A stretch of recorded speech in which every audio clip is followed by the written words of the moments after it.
Bonjour à toutes et tous, on va parler de hand aujourd'hui avec la coprésidente du HBCAM 63, Céline Pégas. Céline, bonjour.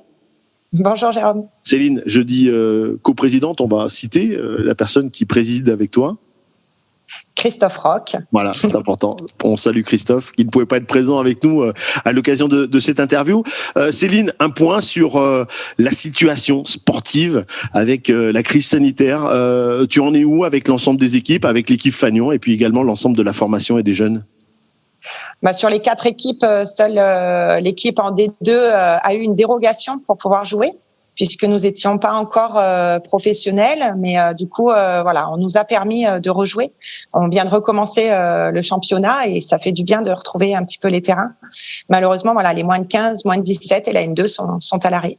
Reprendre le championnat avec ce qui va certainement arriver, le confinement, ça donne quoi si on repart sur un confinement style octobre? Ça veut dire que là aussi c'est stop, on arrête ou les filles Non. Alors normalement on devrait continuer, l'équipe élite devrait continuer de jouer. Sportivement, vous vous en sortez? Comment ça se passe pour ceux et celles qui ne suivent pas trop le hand féminin à Clermont? Oui, on n'avait pas beaucoup de matchs en retard, donc pour nous un petit peu moins pénalisé. On vient malheureusement de perdre à Bouillard, mais bon, c'était une équipe quand même de très haut niveau, donc une défaite à 37-30. Mais là les matchs vont s'enchaîner puisque nous allons avoir 9 matchs sur 10 week-ends, donc une performance qu'il va falloir tenir. Bon, il y a beaucoup de politiques qui disent qu'on est en train de sacrifier peut-être 2 générations, voire 3 générations d'étudiants, de jeunes. Est-ce que ça va être le cas dans le sport? Quand les jeunes ne peuvent pas s'entraîner, ça va donner quoi quand elles vont être seniors? Est-ce que ça va pêcher dans le niveau? Ouais, c'est délicat à dire. On peut pas dire que elles vont rater leur carrière. Effectivement, il y aura peut-être quelques mois de décalage, mais il y a un entraînement et un coaching de la part des managers et des coachs qui sont là, du coup, pour les entretenir. Un suivi médical avec les kinés, etc., qui permet quand même un maintien en forme. Ouais. Mais ça va se rattraper. On va dire sur 2 saisons, elles vont peut-être rater une saison si on cumule les deux. Ce retard va se rattraper sur le terrain pour ces jeunes filles? Tu le penses? Oui, pour moi, je préfère garder le côté positif. Pour moi, c'est des sportives, donc elles vont pouvoir s'adapter. Ouais, c'est important aussi d'y penser, puisque dans l'ensemble des sports et dans l'ensemble des clubs en France, on ne faudrait pas qu'on perde 1 ou 2 générations de jeunes sportives et jeunes sportives à cause de ce Covid. Mais comme tu l'as dit, elles continuent à travailler à la maison. C'est vrai qu'il y a le travail collectif qui manque, mais elles sont assidues au travail. Oui, complètement. Bon, on rappelle le nombre de licenciés. Tu l'as en tête, le nombre d'équipes pour cette fin de saison?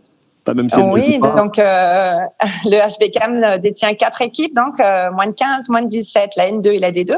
Ça représente 80 licenciés, 100% féminins. Par contre, du coup, nous avons décidé de travailler avec les clubs partenaires et nous avons aujourd'hui 13 clubs conventionnés sur tout le territoire.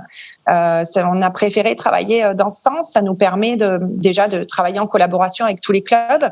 Ça nous permet de détecter les meilleures joueuses et de travailler en local et de former en local. Donc là, ça représente 5000 licenciés sur le territoire avec 40% de féminins du coup. Ouais. Donc, en espérant, c'est quoi les souhaits dans les années futures, c'est de monter en première division? Bien sûr. Dans les prochaines saisons, on se donne l'objectif 2024. On trouve que ça serait. On veut y monter. Maintenant, on veut pas y monter trop vite pour pouvoir y rester. Surtout, il faut qu'on structure le club. Il faut y aller par étapes. Il faut être ambitieux, mais pas forcément aller trop vite.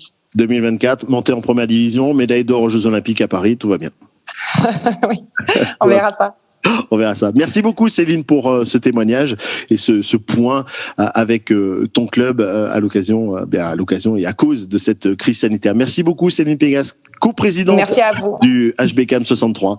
Voilà, vous continuez à partager les publications d'Auvergne Légende du Sport, à liker et à donner le maximum de commentaires et on se retrouve très vite pour une prochaine interview.